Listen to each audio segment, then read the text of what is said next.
würde nicht sagen, es war ein Holzfuß, aber zu dem heutigen war es ein Holzfuß. Ich muss auch sagen, dass ich mich teilweise in so sehr großen Menschenmengen noch nicht so wohl fühle. Ich hätte mir nie träumen lassen zu sagen, mir geht es nach der Amputation besser als vorher. Ich finde auch, es darf auch diesen Raum geben, traurig zu sein. Ja, es ist bescheiden, die Situation, aber sie ist nicht ausweglos. Ich bin Flora, ich bin Paralympionikin und hatte vor 1,5 Jahren eine Oberschenkelamputation. Ich bin Silvio, tätig in der Veranstaltungsbranche und seit 16 Jahren Unterschenkel amputiert. Wie hast du denn das damals mental so verkraftet mit der Amputation und auch in der Zeit danach? Ich muss sagen, das ging bei mir relativ schnell. Wie gesagt, das war ja die Folge eines Motorradunfalls aus 1989. Ach krass, also wurdest du auch erst voll lange nach deinem Unfall amputiert? Richtig. Ja, also es ist bei mir tatsächlich genauso. Also ich hatte einen Unfall 2013 und mein Bein wurde dann 2023 amputiert im Mai, also auch sehr lange nach dem Unfall. Das hört man so oft nicht, gell? Also bei mir war es dann auch eine bewusste Entscheidung tatsächlich, die Amputation, also um eben die Chance zu haben, wieder laufen zu können. Ja. Und das hat in meinem Fall auch sehr gut funktioniert. Wir wurden im Januar 2008 schon mal 2 Zähne amputiert. Ich hatte immer eine kleine Infektion im Fuß und mit der Amputation haben sie gedacht, die Ärzte, dass sie die Infektion, dass sie das in den Griff kriegen. Als ich da zu der Nachkontrolle von der OP war, sagte der operierende Arzt dann, ja, dass es nicht den gewünschten Effekt gebracht hat und er mir gerne den Vorfuß amputieren würde wollen. Und da habe ich aber mit 27 gesagt, nee, das lasse ich nicht machen. Ein gutes halbes Jahr später hatte ich dann so eine Infektion im Fuß, dass es da keine Frage mehr gab, dass es amputieren müssen. Sie haben es dann probiert mit dem Vorfuß erst, haben mir aber auch danach gesagt, wenn ich das halbe Jahr hätte vorher machen lassen, wäre es trotzdem zu der Unterschenkelamputation gekommen. Das ist ja bestimmt erleichternd, so zu wissen, oder? Ja, das war erstmal erleichternd, aber ich sag mal, die ersten 5 Tage heult man schon ins Kopfkissen, egal wie alt man ist, oder Mann oder Frau, weil du weißt ja, wenn du keinen Bezugspunkt hast zu jemandem im Vorfeld, wo das ist, weißt du ja nicht, wie geht irgendwas weiter, wie funktioniert irgendwas. Aber da hat mich meine Familie, meine Schwester, mein Schwager, die haben mich da gut aufgefangen und nach 5 Tagen war ich eigentlich über den Punkt weg und habe mich damit abgefunden, das ist jetzt so und jetzt musst du gucken, wie geht irgendwas weiter. Da habe ich den Arzt dann gefragt, ich sage, wann kann ich wieder arbeiten? Und da sagte der mir dann, naja, der eine nach einem Vierteljahr, der nächste nach einem halben Jahr, das kommt immer auf jede Person selber an, wie er sich seine Ziele setzt. Wie gesagt, die Amputation war am 2. Oktober und Silvester habe ich meine erste Veranstaltung wieder gemacht. Ja, krass. Also ging dann auch relativ schnell. Aber es hatte ja auch viel dann mit deinem Mindset zu tun. Ja, dass es so schnell ging. Du musst dich damit abfinden und musst dann gucken, wie irgendwas geht. Also Kopf in den Sand stecken bringt niemandem was. Ja. Man muss wirklich sich selber aufraffen und sagen, es ist bescheiden, die Situation, aber sie ist nicht ausweglos. Bei mir war es mental, ich glaube, einfacher zu verarbeiten als für viele andere, weil ich das ja selber entschieden habe. Also mein Bein war sehr kaputt, also da waren die Knochen einfach sehr kaputt und ich konnte eben mit meinem Bein nicht mehr laufen und habe im Endeffekt selbst mir einen Spezialisten gesucht und eben danach gefragt, ob das eine sinnvolle Entscheidung wäre, mir mein Bein amputieren zu lassen, eben mit dem Ziel, wieder laufen zu können. Das hat sehr gut funktioniert, ganz offensichtlich. Da gehört aber auch viel dazu, ne? Oder ja. Also die Entscheidung selber zu treffen. Ja, also das war viel Mut, den ich irgendwie brauchte. Und es war auch so, dass nach dem Unfall, also direkt 2013, gab es schon mal einen Arzt, der mir gesagt hat, er würde an meiner Stelle amputieren. Da war noch eine Infektion drin im Bein und das war alles fixiert noch von außen und also so ein externer Fixateur. Und damals wurde mir das schon gesagt, dass es sinnvoll ist. Und das wollte ich aber nicht hören. Also mit 15 Jahren will man das nicht wahrhaben. Und ich glaube, für mich war es aber auch komplett richtig, weil ich dann irgendwie jetzt weiß, okay, es ging nicht. Also es ging nicht mit dem Bein, so wie es war. Und jetzt könnte man natürlich sagen, ja, es war irgendwie auch verlorene Lebenszeit, weil ich so viele Schmerzen hatte. Aber ich denke, dass es der richtige Weg war, weil ich jetzt weiß, ich kann mein Leben so weiterführen und ich habe irgendwie alles versucht und bin da dran geblieben. Und dadurch hatte ich aber diesen Abschiedsschmerz nach der Amputation überhaupt gar nicht, weil für mich. Wusstest, also ich habe. Das kann nur besser werden. Ja, also von meinem Bein habe ich mich schon sehr viele Jahre vorher verabschiedet, also von meinem gesunden Bein. Und deshalb hatte ich nicht diesen extremen Einbruch nach der Amputation. Also natürlich die Phantomschmerzen am Anfang sind echt hart. So die ersten, also für mich waren die ersten Nächte waren richtig schlimm, also noch die ersten 2-3 Monate, wo man dann nachts aufgewacht ist und echt stundenlang nicht schlafen konnte, weil man so Phantomschmerzen hatte. Und es ist dann bei mir mit Prothesenversorgung besser geworden. Also sobald ich ins Laufen reinkam, wurden auch die Phantomschmerzen weniger. Schmerzen habe ich gar nicht. Es ist, was ich heute noch habe, auch es juckt. Und ich kann genau sagen, an welchem Zeh es juckt oder an der Ferse. Die ersten Tage hat es auch gejuckt und fest man auch hin, logischerweise. Ja, aber das hat sich mittlerweile fest nicht mehr hin. Aber es sind wie gesagt keine Schmerzen. Aber es ist trotzdem unangenehm, weil du nicht reagieren kannst. Ja, glaube ich sofort. Nimmst du da Medikamente? Nee, also ich nehme jetzt keine Medikamente mehr gegen Phantomschmerzen, aber ich habe am Anfang welche bekommen. Das hat auch gut gewirkt oder mir gut über die Zeit geholfen. Und jetzt ist es so, dass es eigentlich nur noch ist, wenn die Prothese zu groß wird. Und wenn mein Schaft gar nicht mehr passt, dann sitze ich den ganzen Tag unten auf und dann kriege ich Probleme mit Phantomschmerzen.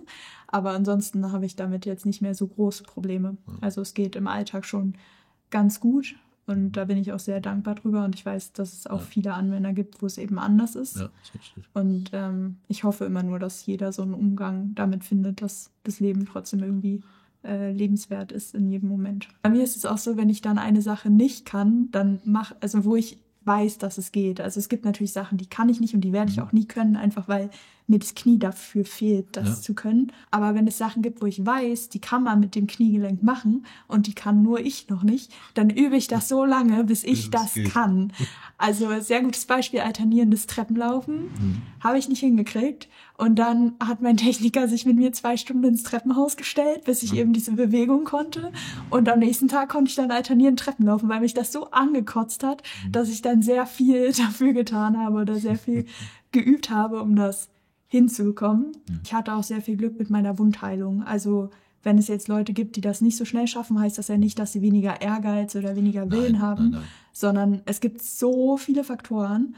Und dazu kommt ja auch noch, dass ich ja nicht mit dem Trauma zurechtkommen musste, was ja eine Amputation nun mal ist, weil dieses Trauma bei mir halt schon so viele Jahre vorher war, dass ich ja nach der Amputation direkt sozusagen in mein neues Leben starten konnte und das nie als was Negatives wahrgenommen habe. Und für dich war es ja positiv von vornherein. Ja, genau. Also einfach, weil ja mehr ging. Ja. Und deshalb kann ich mir das ja auch gar nicht vorstellen, wie das ist, wenn man jetzt so von einem Tag auf den anderen Tag sein Bein verliert. Und ich glaube, dass das auch richtig ist, dass jeder so seinen eigenen Weg geht und Heilung dauert eben unterschiedlich lang. Ich habe vor meinem Unfall gesteppt und das war mir irgendwie sehr wichtig und hat mir sehr viel Spaß gemacht. Und ich muss schon sagen, dass das auch was ist, also das geht ja mit Prothese nicht, weil man ja sehr kleinteilige Bewegungen machen muss und sehr rhythmisch das alles machen muss. Und ich habe auch meine Steppschuhe seitdem nicht wieder angefasst und mir auch nie wieder angeguckt, weil mir das einfach weh tut, das zu sehen. Und da muss ich schon sagen, dass ich das natürlich nachvollziehen kann. Also auch wenn ich immer sehr positiv an Dinge herangehe, gibt es auch Dinge, die ich früher konnte und die mir sehr offensichtlich auch nahe gehen. Ja. Gibt gewisse Sachen, die gehen definitiv nicht mehr, aber dafür tut sich eine andere Tür auf und man findet vielleicht Sachen, die man so nicht gefunden hätte. Ja, natürlich. Ja. Ich sage nur trotzdem, also ich finde auch, es darf auch diesen Raum geben, traurig zu sein. Ja. Und diesen Raum muss es auch geben, weil sonst tut sich irgendwann vielleicht so ein Riesenloch auf, weil man alles immer nur verdrängt hat. Ja. Und es gibt durchaus Sachen, wo ich denke, ey, was für ein Mist ist das eigentlich? Ich kann nur jedem raten, nicht den Kopf in den Sand stecken, sondern es geht irgendwie geht es immer weiter. Ja, das ist krass, ne? Das muss man auch erstmal lernen im Leben, dass es irgendwie immer weitergeht. Man kann sich das vorher nicht vorstellen, aber es geht. Ich hätte mir nie träumen lassen zu sagen, mir geht es nach der Amputation besser als vorher. Wenn du jetzt so an deine erste Prothese denkst, denkst du dann schon, dass sich das jetzt schneller verändert und die Technik immer schneller, immer besser wird und dass das jetzt vielleicht auch im Alltag viel einfacher ist mit der Technik, die du jetzt heute hast, sozusagen?